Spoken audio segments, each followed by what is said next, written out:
Like if you missed this conversation with Brooke Pryor, ESPN, covers the Steelers, it'll be on YouTube later. Brooke, whoa, hi Brooke, how are you? Whoa. Hi. Hi guys. I don't know why it looks like that. I'm sitting in my car. And it's like a ways away from me.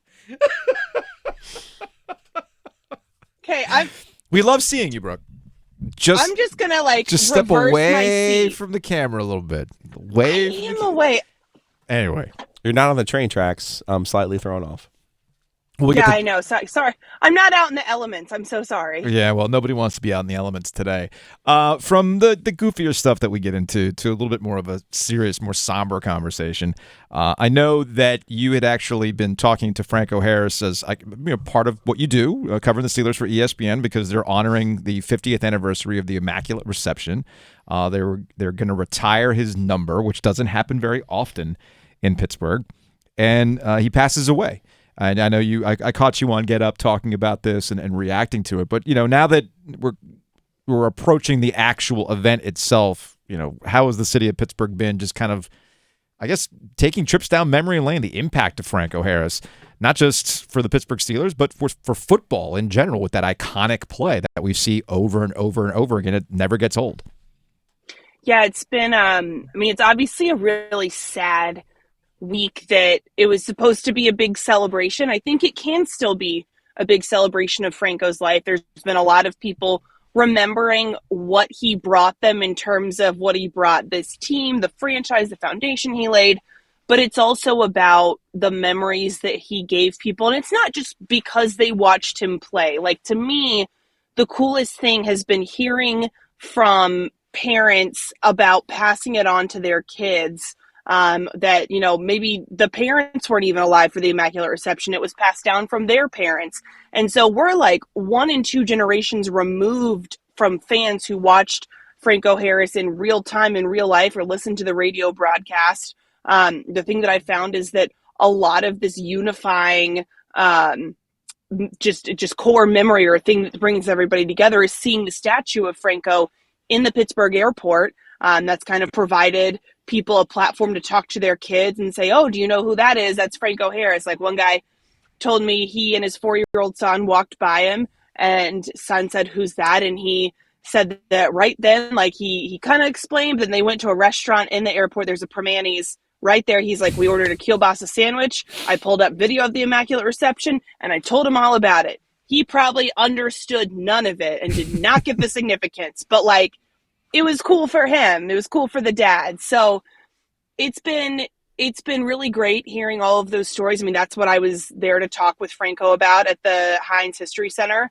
on Tuesday morning. We talked about the airport statue and what he remembered about having this plaster stuff coating his face that when it was pulled off, he lost some beard hairs and some eyebrow hairs. Like, he was just so fun and, still remembered stuff, telling stories about one of his friends was on the phone with him, had an AirPod in the Pittsburgh airport as he landed, was walking out and walked by the statue. And so as he's talking to him on the AirPod, he's standing in front of the statue saying, oh yeah, Franco, like, I'm headed out to see you soon, that kind of thing. He's saying Franco's name as he's standing in front of the statue, but he's talking to the real Franco Harris on the phone. And said that people just looked at him like he was crazy when he finally realized that, like, nobody knew he was actually on the phone because he had an AirPod in. So that's kind of just like a little snapshot of what the last couple of days have been like here. Brooke Pryor, ESPN, joining us here on the Heaster Automotive Group Hotline. That's Jovius. I'm Joe Giglio. All right, I'm also on Steelers Mike Tomlin not having a losing record watch, Brooke. It's going to require either a tie or 3 wins.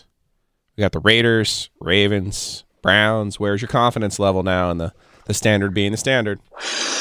Man, I thought that the game against the Panthers was going to be a lot closer. Like, I thought that we were going to be writing the Mike Tomlin has a losing season story last week in Charlotte. And then the Panthers went back to the old Panthers, and I didn't have to do that. Yeah, because once it gets to 9 in that column, that's when you got to write it. Right, exactly. I'm not like 100% confident the team can win out by any means. but all three of these games are winnable games, right? We don't know Lamar Jackson's prognosis if he'll be back for the next game. The Ravens have only gotten worse since the Steelers lost to them a couple weeks ago. Kenny Pickett clear concussion protocol. He should be back.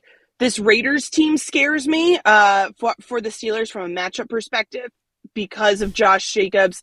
Looking at Devontae Adams, I mean, their offensive weapons are really, really tough. But the Steelers just shut down a really good run game in Carolina. So I feel better about this than I did a week ago.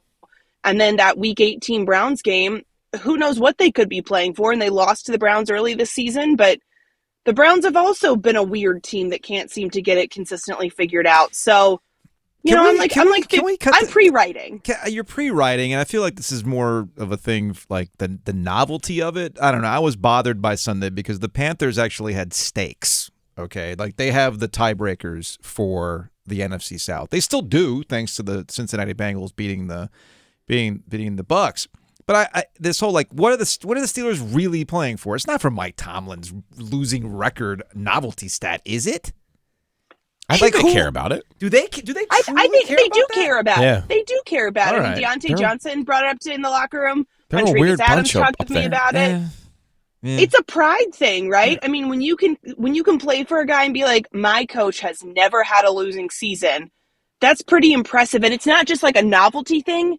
You're also playing because you don't want to be the one team in 15, 16 years that has that first losing season under him. So I think that is definitely a part of their psyche right now. Didn't realize that was a more motivating factor than making the playoffs and winning the division. Who knew? Maybe that's what Steve Wilkes should have said to the Panthers on Sunday. Like, guys, we could be the ones. We could be the ones. It's not about the playoffs today. It's about being the team that made sure that Mike Tomlin had a losing record for the first time ever. We're going to go in the history books. It is not more important than the playoffs and any of that stuff. Let's not lose our heads here. Okay. The Steelers can still technically make the playoffs by winning out. So, yeah, Fair. They're motivated by that, like, slim chance of making the playoffs, but they don't control their own destiny. I think the Dolphins have to lose out or lose a couple games, and the Chargers have to lose out or something like that. So, yeah, the Steelers want to win, and they want to win so that they can maybe make the playoffs, but it's like a byproduct of that then they would also keep Mike Tomlin from having a losing season. I also think the Steelers are playing well, given the circumstances. They don't have their quarterback. They're handicapped by Matt Canada calling their plays. So, Did you not see that long drive at the beginning of the third quarter in Charlotte? Like that was a Matt Canada masterpiece. Matt Canada's going to find himself. He might be the next head coach of the Panthers. Patriots. No, he's got to go up, Joe. It's got to go up. Okay, you're right. Got to go up. I thought our head coaching job would your be head, up. No. Your head continues to be lost. Fair. Exactly. Fair. No, they're going to beat the Raiders. That's Saturday. delusional. Stupid me.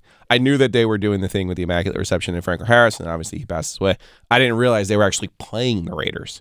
So yes, this has got Steelers in a walk written all over it because Josh McDaniels will soil himself because that's what he does. And then, like you mentioned, the Ravens. Now all of a sudden you are thinking we could still make the playoffs. Yeah. And then by the time you get to that last game, you're just like, well, wait a second now. We're not going to let the Browns, who Cowher beat forever, or Big Ben beat forever. You can't let the Browns spoil the party. Mm-hmm. I like this. This is old school. This is like I want to make a bowl game. This is like I want to get into the. That's like the Virginia Tech bowl streak. I like this. I do. I hear what you're saying. However, I also was on the Steelers can make the playoff train 2 weeks ago before they went out and laid an egg against the Ravens. So every time but the Ravens I get are good. myself this was the Ravens when they had no Lamar and they were literally playing Anthony Brown, who I did not know was a quarterback. Yes. Right. Boston College via Oregon. Look, I'm here for you being like, oh, maybe we could get a Steelers playoff run. I am not willing to get myself up for that yet. I have not written any playoff stories. I would not like to start coming up with those ideas right now because I don't think it's going to happen. Let's go to somewhere else though on your side of the bracket. Let's talk about the Cincinnati Bengals before we get out of here.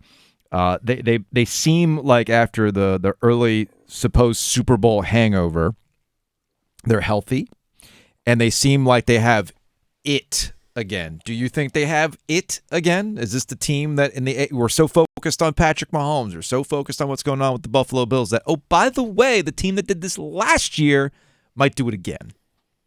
I mean, that's the thing with hangovers in my experience is that, like, they're really rough at the beginning, and the longer you go in the day, you take some fluids, you get healthier, you feel better. Hit that Bojangles. And then all of a sudden, right, exactly. You get your greasy food, and then you're ready to make a run.